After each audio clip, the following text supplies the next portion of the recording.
This is your continuation of a previous video. And in the previous video, we have seen the classification of motion based on three types. That is, it is broadly classified based on path, based on speed, and based on duration. And in this video, we are going to see classification of motion based on duration and speed. First, let's see the classification of motion based on duration. Based on duration, it is classified into two: periodic motion and non-periodic motion. So first let's see what is periodic motion. So whenever a motion repeats in regular interval of time, then we'll call that as a periodic motion. Now look at this video. Here what happens is the pendulum is moving in a regular period interval of time. So same way the second and hour and minute hand in the clock also moves in a regular interval of time. So this is your periodic motion. And the moving of a pendulum is also an example of your oscillatory motion. So all oscillatory motions are periodic in nature, but in most of the cases it is periodic in nature, but in some cases they are not periodic in nature. Okay, next one is non-periodic motion. So if a motion doesn't occur in a uniform interval, then such motion is called as non-periodic motion. Okay, for example, motion of a car in a crowded street. Okay, so they can't travel in a uniform time interval, so they cannot travel in a uniform time interval, so that comes under your non-periodic motion. So here the cars, they will be going in a different interval of time. Okay, so it is a non-periodic motion. So if talk about motion, we'll talk about a term fast and slow. So what is fast and slow? So both are a comparative term. So they are relative to motion, and they are, we can say one vehicle is fast based on comparing with the another one. So let's look at this picture. So in this picture we have three categories. So here a car, a truck, and a bus. So all these three are moving in a different speed, and they are covering a distance at a different time interval. So first one, the car driver says he travels 160 kilometer in 2 hours. That is, per hour how much distance he would have covered is, so the distance traveled by a car in 1 hour is equals to 160 divided by 2, that is 80 kilometer.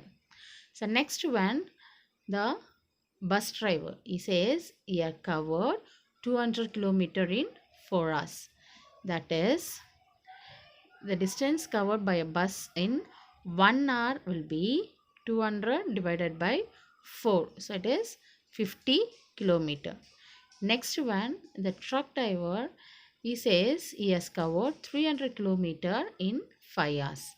So that is, the distance covered by a truck is, truck in 1 hour is 60 kilometer. That is 300 by 5, 60 kilometer.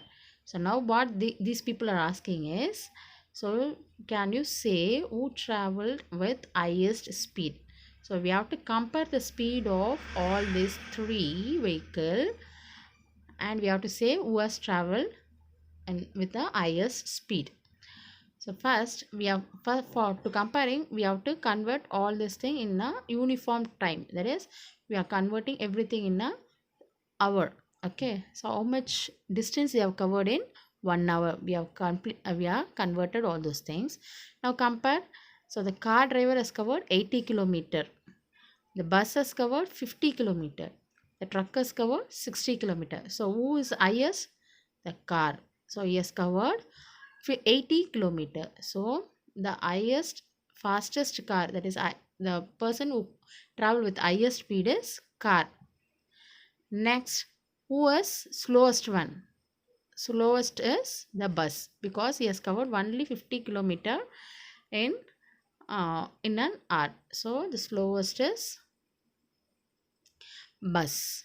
Okay. So fast and slow is a comparison. Okay, we have to calculate the distance traveled by the vehicle in an hour, and we have to compare the distance traveled, and from that we can calculate who is fastest and who is slowest. Okay. Next one is a speed.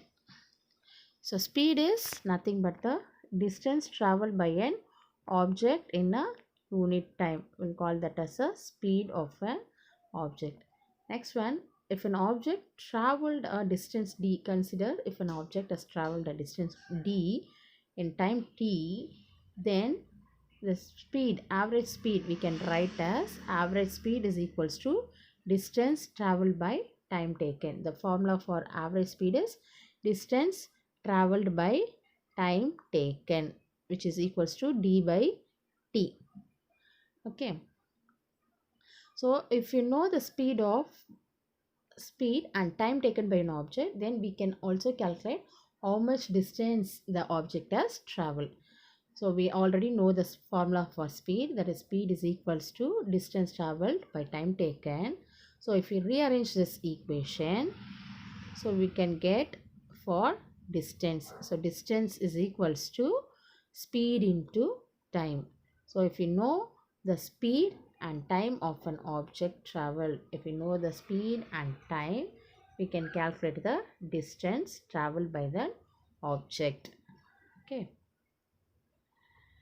Next one is a motion based on speed. So the classification of motion based on speed. It is classified into two types: uniform motion, non-uniform motion. So look at this picture, first one. So here consider a car. It is moving from this point to 40 kilometer. So and when it was moving, for here the time will be 0 minute. Okay, when it starts to move, after 5 minutes it has reached 10 kilometer, and another after 5 minutes it has traveled again another 10 kilometer, and after 5 minutes it has traveled another 5 kilometer. The same way it is in a uniform time interval. It is traveling, it is covering equal distance in same interval of time. So when an object travels equal distance in same time interval, then we'll call that motion is uniform motion. So example for uniform motion is motion of a clock. So the hour hand and the minute hand, the second hand, everything will be in a uniform, it will be moving in a uniform distance. Okay. So same another example is motion of earth around the sun. So around the sun the earth will be moving in a uniform distance in a same interval of time. Okay. So for 5 minutes it will be here, means then next 5 minutes it will be traveling the same distance. Okay. So it is a uniform motion. Next picture here, it is a example for a non-uniform motion. So here when a car starts from here, 10 minutes it would have traveled a 25 kilometer, and next another 10 minutes it has traveled a 5 kilometer. So what is happening here, different distances covered in same interval of time. So first in the first 10 minutes it has traveled 25 kilometer. In the next 10 minutes it has traveled for only 5 kilometer. So distance covered is varied, distance covered varies. So it is a non-uniform motion. So what is non-uniform motion? Distance different distance in same interval time. I will call that as a non-uniform motion. For example, movement of a vehicle in a crowded place. So this one, and bouncing motion of a ball. So all those things are the example of a non-uniform motion. So this is also a difference between a uniform and non-uniform motion. So first consider a car travels equal distance in equal interval of time, so it is in a uniform motion. So next one, the car B travels unequal distance in equal interval of time, so it is said to be in a non-uniform motion. So the various example for your uniform motion is movement of hands of a clock, and example for non-uniform motion is an athlete running in a race. Next one is a uniform and non-uniform circular motion. So look at this picture here. Here the blue bob is rotating with the uniform speed and uniform time interval. It is covering a distance in a uniform time interval, so that is a uniform circular motion. The red bob, it is not covering equal distance in a same time interval, so it is a non-uniform circular motion. Next one is a multiple motion. So look at this thing. So the man pedaling a cycle. So what he is doing is pedaling a cycle. While he was pedaling a cycle, he is undergoing a various kind of motion. So what are the multiple motion happening here is, first one, look at the wheel. So look at the wheel here separately. The wheel is undergoing a rotatory motion. It is moving about its own axis. The wheel is moving about its own axis, so it is a rotatory motion. And next one, the cycle, it will be moving in a straight line, so or straight line or a circular path, so it will be another motion. Okay, if the man travels in a straight road, so it will be a linear motion. Okay, and the pedal, so pedal is undergoing a circular motion. So if a man pedals it, so the pedal is a circular motion, so it is a multiple motion. So multiple motion is happening here. So one is your rotatory motion, circular motion, linear motion. Everything is happening in a single one. So this is a example for your multiple motion. Same thing you can experience in a sewing machine. Okay, when you are stitching a cloth, the pedal will be undergoing a oscillatory motion. The needle will be going up and down, that is also oscillatory motion. And the wheels in a sewing machine will be in a rotatory motion. So you will have a multiple motion in that case. Next one is science today. So what is the advancement of science based on this motion? So we are going to see about robots today. Okay, so robots are automatic machines, and it means forced labors. Robots means forced labor, and the study about the robots will call that as a robotics. So what can a robot do? So robots can sense and respond to the surrounding. Electronic sensor or robot's eyes and ear. So how can the robot see or hear? How can it see is that we have a electronic sensor in the robot. So look at this picture here. In the first picture, the robot is willing to greet. Okay, it is willing to shake hands. So how it can do is, it will have a sensing organ in the hand like thing, and it will have a electronic sensor as a ear and eye. So through that it is responding to the surrounding, and it is responding to the comments given by the people. What else the robot can do? So we are trying to implement a artificial intelligence to the through a computer program to make a robot to think like a human being. So for what purpose we are doing this is to replace mans in a military.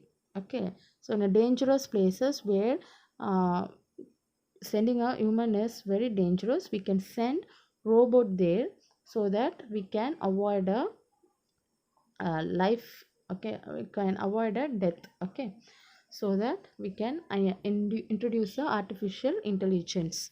and your computer games, all those things, that is also a artificial example for your artificial intelligence. The robots can think and play complex games like chess better than a human. Okay, it is very difficult to beat a computer in a chess game, so it thinks better than a human. Okay, so this is an artificial intelligence. So you are programming a robot. Okay, you're inducing a electronic chip into that, so that you can give a artificial intelligence to that. So it is still going on, the work is still going on there. So next one, so what else the robot can do? So nano robots. So nano robots means the size of the robots will be reduced to a microscopic size. Okay. So if you reduce it too much, you can get a very tiny robots which can be used to do various purpose. So especially in a medical field, where you can send the robot to identify the damaged cell.